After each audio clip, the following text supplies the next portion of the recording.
Hola, soy Daniela. Gracias por acompañarme. Fritz Ruther Lieber Jr. fue un novelista y cuentista estadounidense de los géneros de fantasía, terror y ciencia ficción. Era hijo de actores shakespearianos y en su infancia se mostró fascinado por el mundo del teatro, que luego describiría en sus relatos. La parte más importante de la obra de Lieber la constituyen los relatos breves, especialmente del género de terror.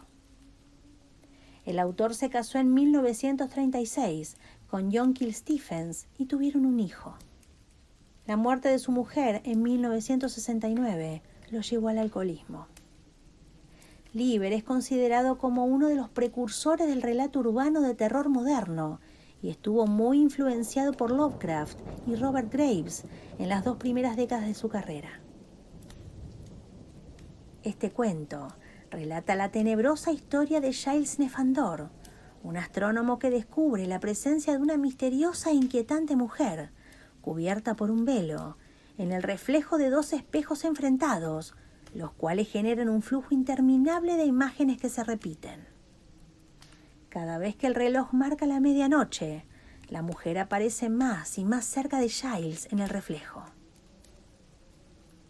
Hoy escucharemos Medianoche en el mundo de los espejos, de Fritz Lieber.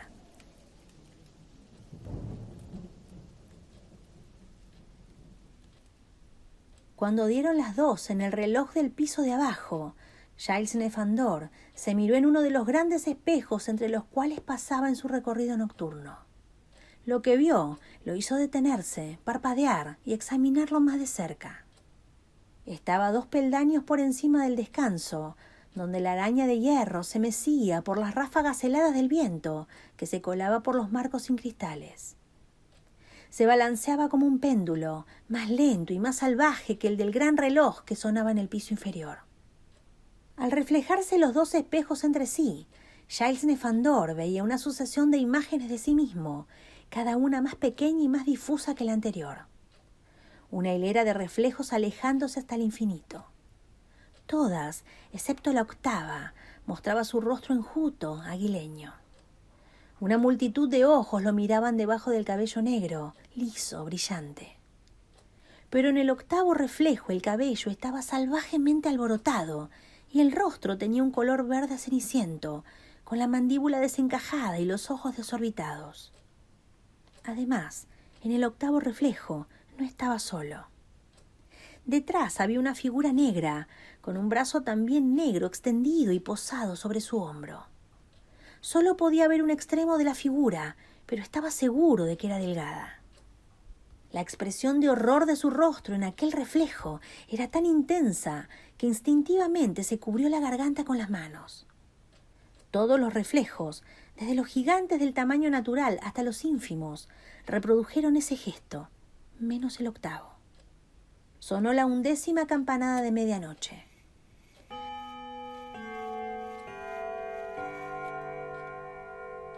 Una violenta ráfaga empuñó la araña, de forma que los brazos negros rozaron su hombro. Saltó horrorizado antes de reconocer el objeto familiar, que debía estar colgado más arriba. Pero solo se acordaba de la araña cuando el viento soplaba fuerte, y al no encontrar ningún artesano capaz de emplomar la vidriera, había dejado de lado el asunto. Sonó la 12ª campanada. Al instante desapareció la irregularidad. El octavo reflejo era como los demás, todos iguales, incluso los más lejanos y difusos que se fundían en el trasfondo opaco. Y en ninguno, aunque los examinó hasta que se le nubló la vista, había rastros de la figura negra. Se sentó al piano y estuvo tocando preludios y sonatas hasta el amanecer, luchando con la música contra el viento hasta derrotarlo. Luego se sentó al tablero y estuvo analizando movimientos del último torneo ruso de ajedrez, hasta que la opresiva luz del sol lo fatigó y lo convenció de que era momento de descansar. De vez en cuando recordaba su visión en el espejo, y cada vez le parecía más posible que el extraño octavo reflejo hubiera sido producto de una ilusión óptica. Cuando sucedió, tenía la vista agotada de tanto examinar estrellas.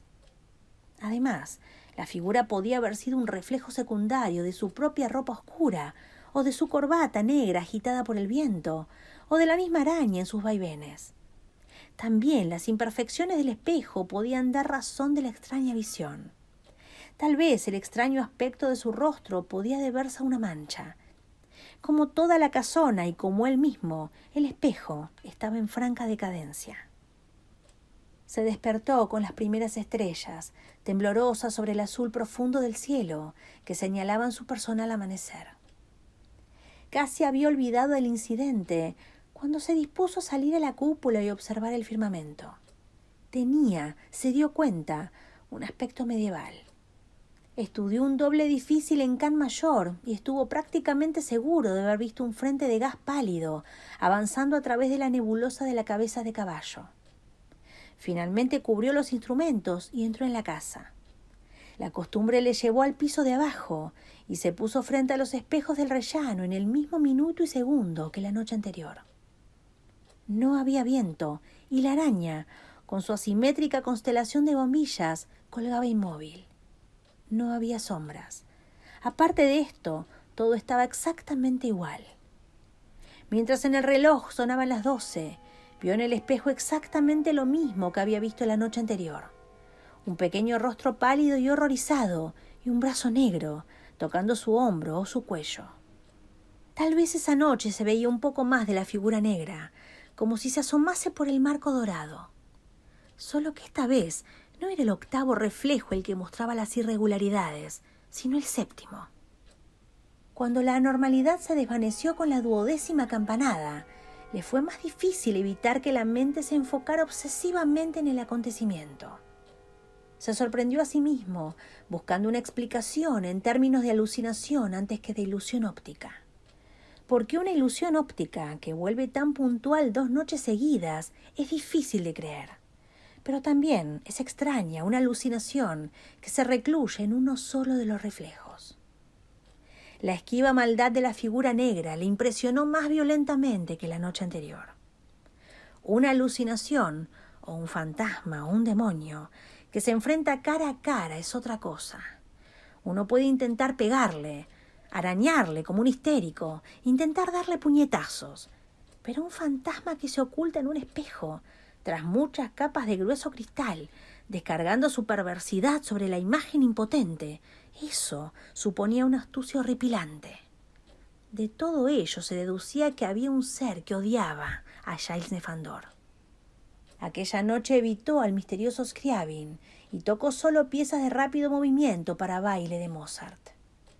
Los movimientos de ajedrez que estudió fueron ataques de Andersen, Kieseritzky y del joven Steinitz. Había decidido esperar otras 24 horas. Si la figura aparecía por tercera vez, analizaría sistemáticamente el asunto y decidiría qué medidas tomar. Mientras tanto, no pudo evitar rebuscar en su memoria a gente a la que hubiese hecho daño, hasta el punto que sintiese hacia él un odio amargo y eterno. Pero aunque buceó minuciosamente, por etapas, en las 5 décadas y media en las que se extendía su memoria, no encontró candidatos idóneos para el papel de vengador.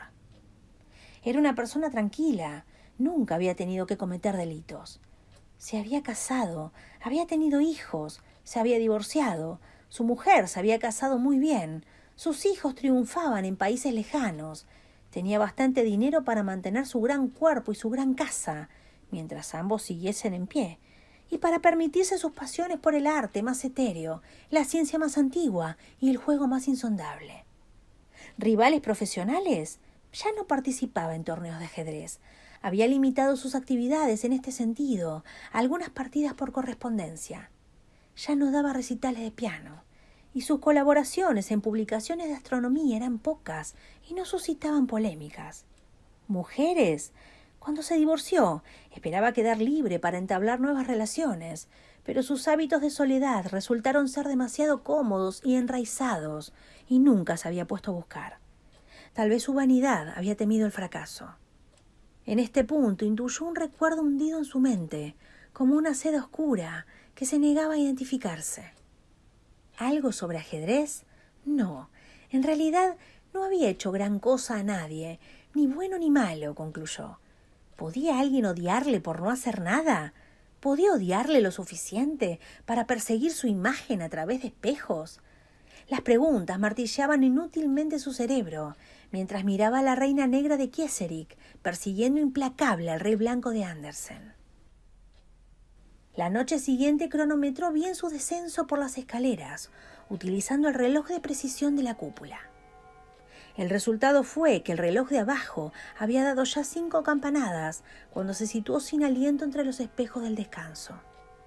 Pero su horrorizado rostro verdoso estaba allí, en el 6.º reflejo, como fatalmente había supuesto, y la delgada figura negra también estaba allí, con el brazo extendido.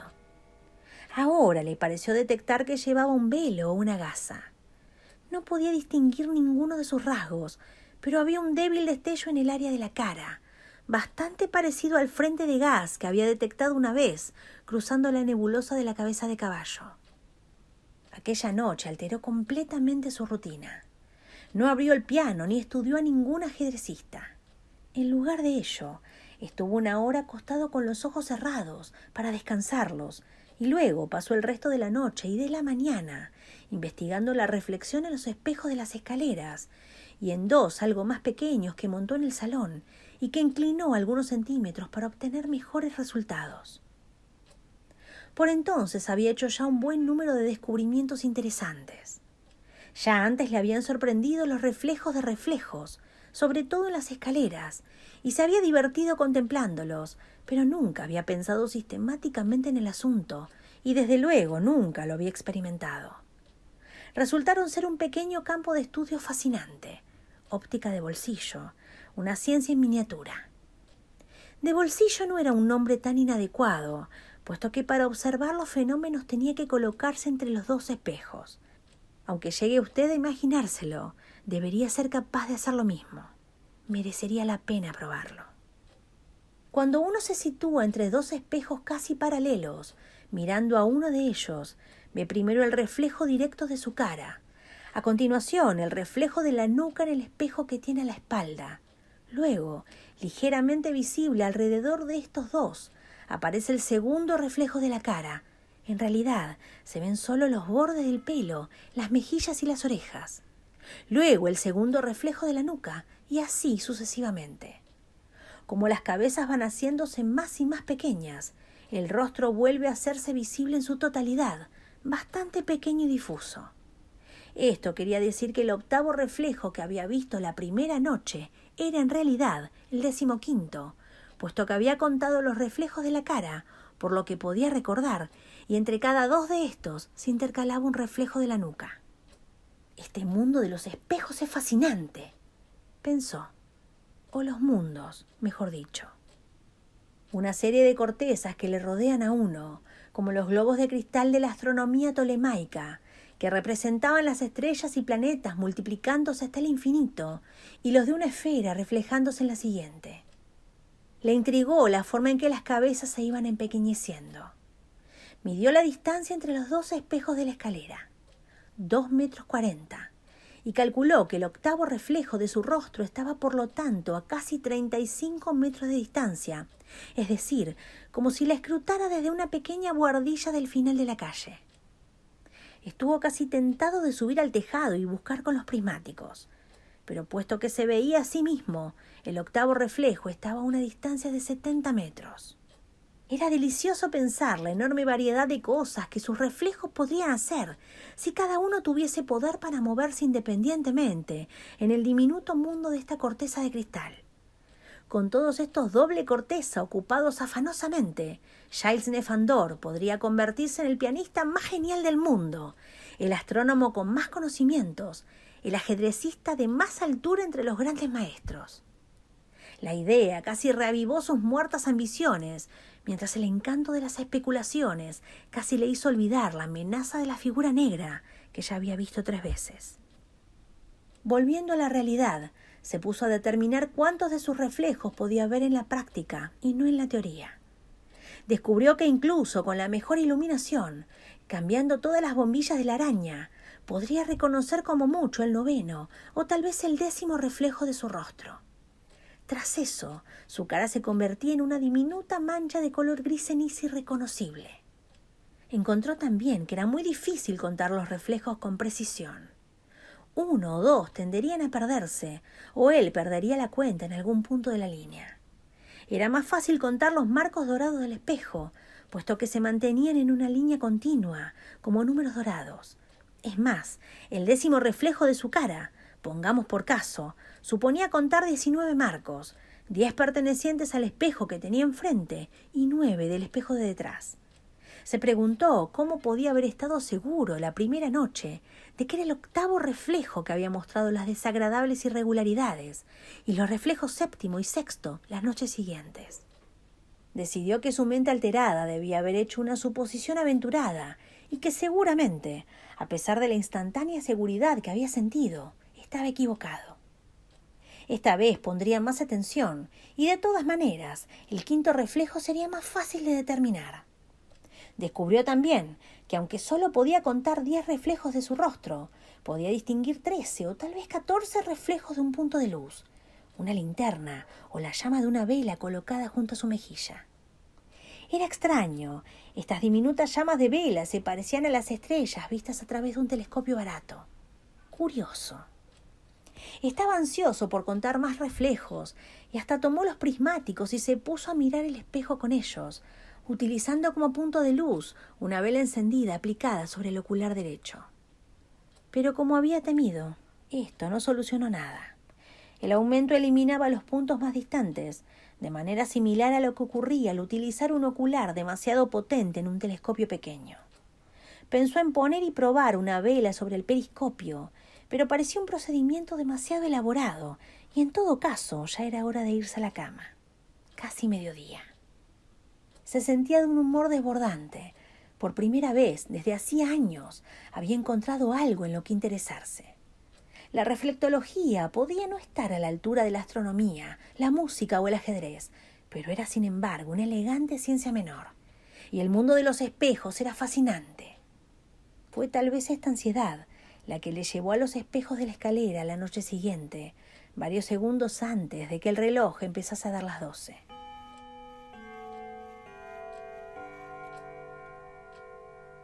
Su pronta llegada, sin embargo, no impidió los fenómenos como por un momento había temido.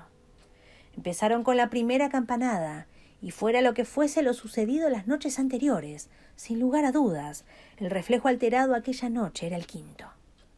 Las figuras estaban ahora a unos 21 metros de distancia, como había calculado anteriormente. El 5º reflejo de su rostro estaba pálido como siempre, aunque le pareció que su expresión estaba cambiando. Sin embargo, como se había eclipsado más de la mitad tras la masa de cabezas, no podía asegurarlo. Definitivamente la figura de negro llevaba un velo, aunque todavía no podía distinguir los rasgos que se ocultaban tras él.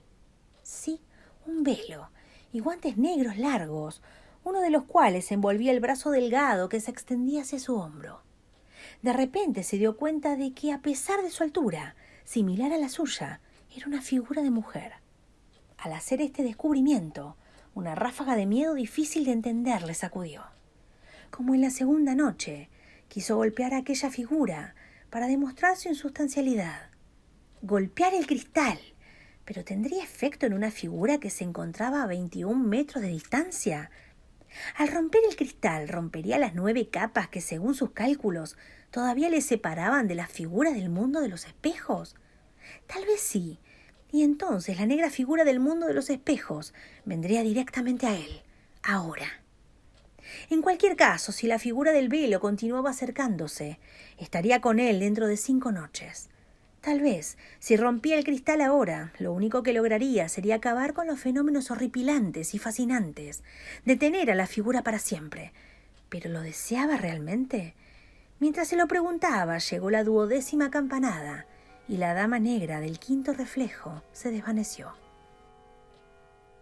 El resto de la noche, mientras tocaba Tchaikovsky, mientras estudiaba las partidas de ajedrez de Vera Menchik, Lisa Lane y la señora Piatigorsky, buscando ocultas profundidades en ellas, revivió la vida y amores de Giles Nefandor. Descubrió que había pocas mujeres en su vida y que aquellas a las que se había atado en serio o a las que había hecho un posible daño eran menos todavía. La media docena de candidatas estaban todas, hasta donde él sabía, bien casadas y eran felices, o habían triunfado en una u otra manera. Incluida, por supuesto, su esposa divorciada, aunque ella se había quejado a menudo de él y de sus aficiones. En conjunto, aunque daba un carácter romántico a las mujeres, había tendido a alejarse de ellas, concluyó a disgusto. Tal vez la dama negra era una generalización, un símbolo, que llegaba a él para castigar su corazón de piedra. La mueca de disgusto se hizo más pronunciada. Tal vez la mortaja que traía era para él. «Oh, la culpa y el castigo de las pasiones humanas», pensó. «El miedo, o tal vez el deseo de castigo. Qué dispuestos estamos a pensar que otros nos odian». Durante la indagación en su memoria, la seda oscura se agitó varias veces. Le parecía que olvidaba a alguna mujer, pero la seda se negó a salir de su tumba hasta que a la noche siguiente el reloj lanzó la 12ª campanada y la figura femenina del cuarto reflejo se desvaneció. Pronunció un nombre: Nina Facinera. Aquello resucitó un incidente enterrado que le invistió con la fuerza con que vuelven los pequeños incidentes y encuentros perdidos en la memoria. Un instante no existen y al siguiente han vuelto con una fugacidad vertiginosa.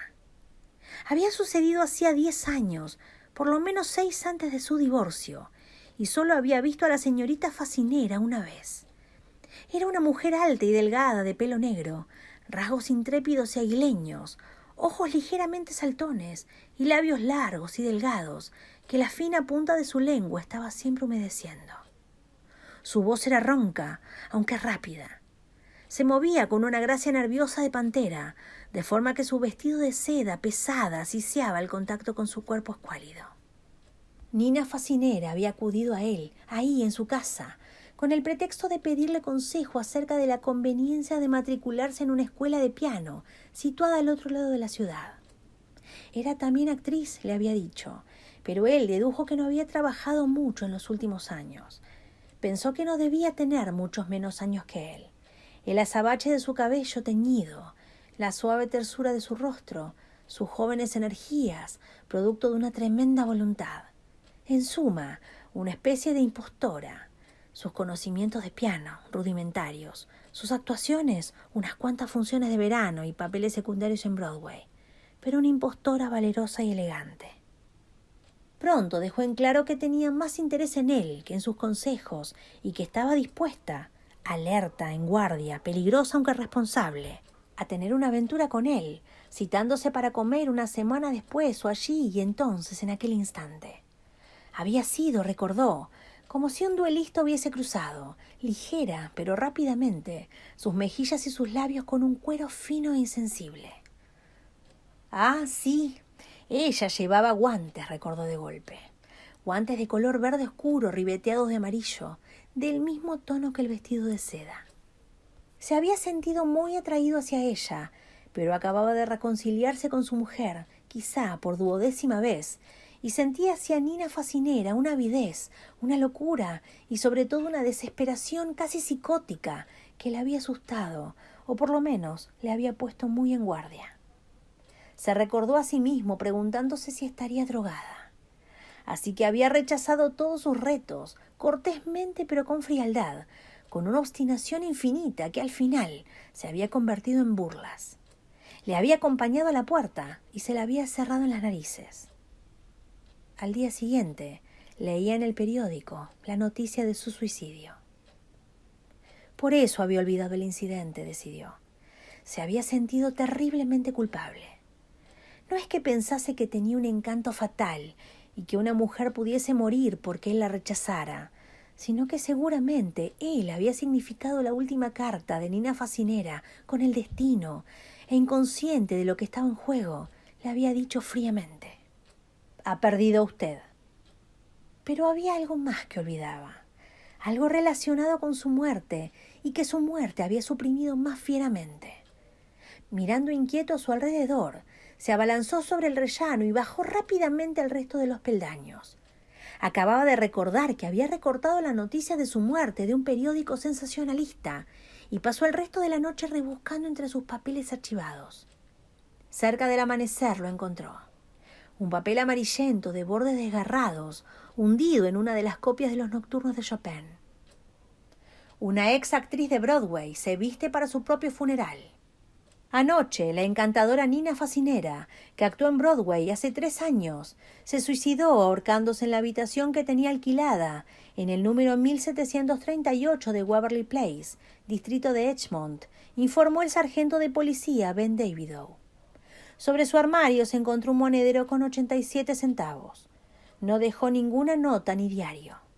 La causa más probable fue la desesperación, según su patrona, Elvira Winters, que descubrió el cuerpo a las 3 de la madrugada. Era una inquilina encantadora, siempre muy señora y muy hermosa, manifestó la señora Winters, pero últimamente parecía inquieta y triste. Le dejé que retrasase el pago de las últimas 5 semanas. ¿Quién me pagará ahora? Antes de poner fin a su vida, la señorita Facinera, de 39 años, se había vestido con un traje de cóctel de seda negra, con complementos negros, entre ellos un velo y unos guantes largos.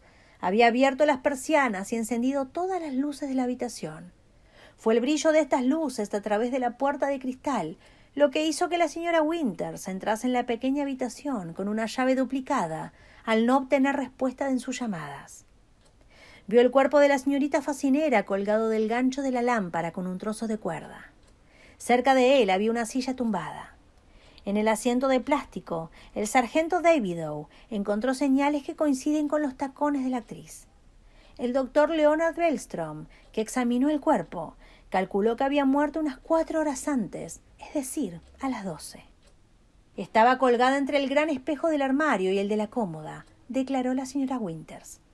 Casi podía llegar a ellos y haberles dado una patada, si hubiese podido dar patadas. La pude ver reflejada en los dos, una y otra vez, cuando intenté descolgarla y antes de sentir lo fría que estaba. Y además, todas esas luces brillantes. Era horrible, pero como en el teatro.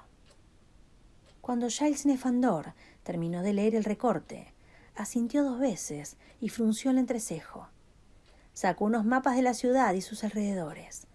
Midió la distancia en línea recta desde la casa de alquiler de Edgemont hasta la suya. Luego utilizó las escalas de los mapas para convertir las medidas. El resultado, con la aproximación que los límites de la perfección permitían, fue de 18 kilómetros y medio. Luego calculó el tiempo que había transcurrido desde la muerte de Nina Facinera. 10 años y 101 días. Según la declaración de la señora Winters, la distancia entre los espejos entre los que se había ahorcado era de 2,40 metros, la misma que entre los espejos de su escalera. Si Nina había entrado en el mundo de los espejos cuando murió y había estado avanzando hacia su casa a la misma velocidad de las últimas noches, 2 reflejos o 4 menos 80 cada vez, en 10 años y 101 días había viajado 18 kilómetros y 4 metros. 18 kilómetros, punto más, punto menos. Se preguntó, casi perezosamente, cómo podía recorrer una persona una distancia tan corta en 24 horas. Debía depender de la distancia entre los 2 espejos de partida y también de los de llegada. Tal vez se viajaba un reflejo de día y otro de noche. Tal vez era cierta su teoría de las cortezas tolemaicas, y en cada corteza había solo una puerta de salida que había que buscar, como si se atravesara un laberinto. Encontrar en 24 horas 2 puertas en un laberinto de cristal podía ser una labor de lo más ardua en el mundo de los espejos. Y debía haber todo tipo de dimensiones entrelazadas, sendas lentas o rápidas. Para viajar entre los espejos de estrellas diferentes, habría que ir a más velocidad que la luz. Se preguntó de nuevo, casi perezosamente, por qué había sido elegido por esta visita y por qué, entre todas las mujeres, había sido Nina Facinera la que había tenido la fuerza y la voluntad de tejer el laberinto de cristal durante 10 años. Estaba más impresionado que asustado. Impresionado de que un encuentro de 1 hora acarrease todas estas consecuencias. ¿Puede nacer un amor inmortal en 1 hora? ¿O había sido un odio inmortal lo que había florecido? ¿Había sabido Nina Facinera algo del mundo de los espejos cuando se ahorcó? Recordó ahora que una de las cosas que ella había recalcado cuando trató de despertar su interés era su condición de bruja. Debía saber cómo estaban los espejos de su escalera cuando enfrentó los de su habitación. Ella los había visto. La noche siguiente, cuando vio la figura negra en el tercer reflejo, reconoció instantáneamente el rostro tras el velo. El rostro pálido y enjuto, pero encantador, de Nina. Y se preguntó cómo no la había reconocido al menos 4 noches antes. Miró ansiosamente a los tobillos, cubiertos por medias negras. Eran delgados y no habían engordado. Volvió rápidamente el rostro. Le miraba seriamente, quizá con un asomo de sonrisa. Ahora su propio reflejo estaba casi por completo eclipsado tras lo que se encontraban frente a sí. No pudo siquiera imaginarse su expresión. Tampoco lo deseaba. Solo tenía ojos para Nina Facinera.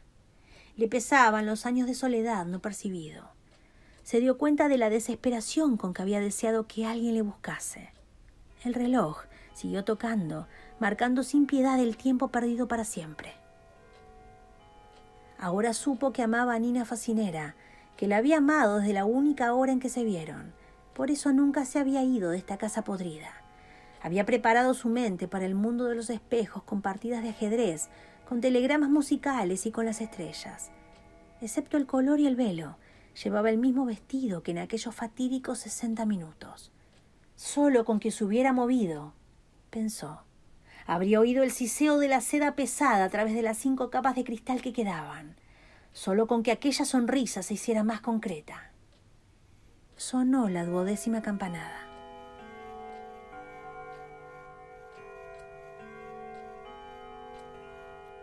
En esta ocasión sintió una terrible angustia de pérdida cuando la figura se desvaneció, pero fue inmediatamente sustituida por un sentimiento de seguridad y de fe. Durante los 3 días que siguieron, Giles Nefandor estuvo feliz y descansado. Tocó la música para piano que más le gustaba. Beethoven, Mozart, Chopin, Scriabin, Domenico Scarlatti. Repitió las partidas más famosas de Nimzowitsch, Alekhine, Capablanca, Emanuel Lasker y Steinitz. Observó con amor sus objetos celestiales favoritos, el panal en Cáncer, las Pléyades y las Híades, la gran nebulosa en la espada de Orión. Vio nuevas constelaciones telescópicas y pensó haber visto las sendas de cristal más imperceptibles. A veces sus pensamientos se dirigieron ansiosos, pero culpables, a los intrincados pasillos de cristal del mundo de los espejos, secreto universo de diamantes, y a sus sueños sobre él, habitaciones sin fin y salones de techos y suelos forrados de transparencia. Pensó en los curiosos individuos perdidos entre los espejos, en los que vivían a la deriva en su interior. Pensó en músicas cristalinas, juegos de vidrio, orgías y derrotas a todos los niveles, en millones de arañas refulgentes y en caminos de diamantes hasta las estrellas más lejanas. Y a menudo pensó en Nina y la extrañeza de su relación. 2 átomos marcados por un encuentro y ahora reunidos en medio de trillones de átomos iguales del universo. ¿Tardó el amor 10 años en crecer o 10 segundos? También dio vueltas a estos pensamientos mientras tecleaba el piano, movía los peones y enfocaba los objetivos. Hubo momentos de duda y miedo. Nina podía ser la encarnación del odio, una araña de color negro azabache tejiendo la tela de cristal. Desde luego, era lo desconocido, aunque sentía que la conocía bien. Había habido aquellas primeras muestras de psicosis y una inquietud felina y aquella primera expresión de su rostro enfermo de horror. Pero eran solo detalles insignificantes. Cada una de las restantes noches se vistió con una atención inusitada. El traje negro recién cepillado, la camisa blanca, la corbata negra cuidadosamente anudada. Le agradó no tener que cambiar el color de su traje para que hiciese juego con el vestido. La primera noche estuvo casi seguro de su sonrisa. La siguiente noche estuvo completamente seguro. Ahora estaban las 2 figuras en el primer reflejo y pudo ver su propio rostro de nuevo, casi a 1 metro de distancia. Él también sonreía. La expresión de horror había desaparecido. La mano de Nina, envuelta en el guante negro, estaba posada sobre su hombro, con las puntas de los dedos tocando el cuello blanco. Ahora parecía el gesto de un amante. La noche siguiente volvió por fin el viento, soplando con mayor y mayor violencia. No había nubes y las estrellas saltaron y juguetearon incontroladas por las lentes. El vendaval removía y agitaba sus destellos, que parecían ramas de cristal. El cielo era una gran ráfaga de aire salpicado de luces. No podía recordar un temporal como aquel. A las 11 casi le había echado del tejado. Pero él siguió allí. En lugar de acobardarse, le llenó de un terrorífico nerviosismo. Sintió que podría subir al aire y ser transportado ligera y suavemente a cualquier punto que desease del cosmos incrustado de diamantes. Solo que tenía otra cita. Cuando por fin entró, temblando de frío, y se quitó el abrigo de lana, oyó unos crujidos y choques, fuertes y espaciados. Cuando bajaba la escalera, todo estaba oscuro y los crujidos eran más fuertes. Comprendió que la gran araña del rellano se balanceaba con tanto recorrido que estaba rompiendo las vidrieras, astillando los cristales que quedaban. Todas las bombillas se habían fundido. Tanteó el camino hacia abajo, pegado a la pared, para evitar las mortales cuchilladas de la araña. Sus dedos tocaron una suavidad absoluta. Era cristal. El cristal se onduló un instante, hormigueando en sus dedos. Oyó una respiración ronca e irregular y el siseo de una seda. Le rodearon unos brazos delgados y un cuerpo de mujer se oprimió contra el suyo. Unos labios hambrientos buscaron los suyos, primero a través de un velo seco, atormentador, luego carne. Pudo sentir entre los dedos la suavidad de una seda pesada y bajo ella unas costillas ligeramente carnosas. Todo ello hundido en una oscuridad eterna y en un desorden salvaje. Desde el fondo de este último sonaron las campanadas de medianoche.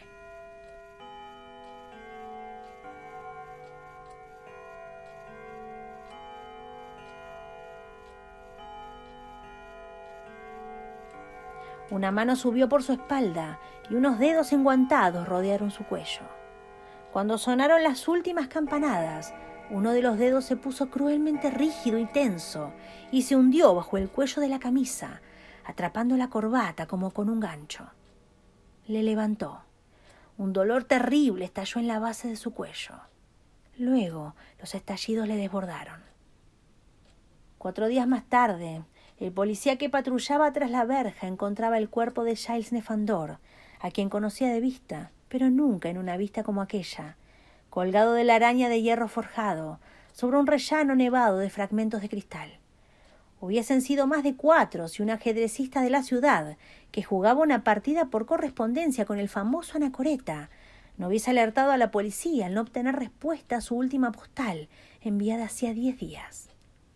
El policía informó sobre el desagradable estado del cuerpo, sobre el brazo de la araña de hierro forjado introducido a través del nudo de la corbata, sobre los fragmentos de cristal y sobre otros detalles. Pero nunca informó sobre lo que vio en uno de los 2 espejos de la escalera, cuando lo miró detenidamente, en el momento en que su reloj de pulsera señalaba las 12 de la noche. Había una serie de reflejos de su propio rostro asombrado, pero en el cuarto reflejo había 2 figuras, dándose la mano, que le miraban por encima del hombro y le sonreían con malicia. Una de las figuras era la de Giles Nefandor, aunque más joven de como le recordaba en sus últimos años. La otra era una mujer vestida de negro, con la parte superior de su rostro cubierta por un velo.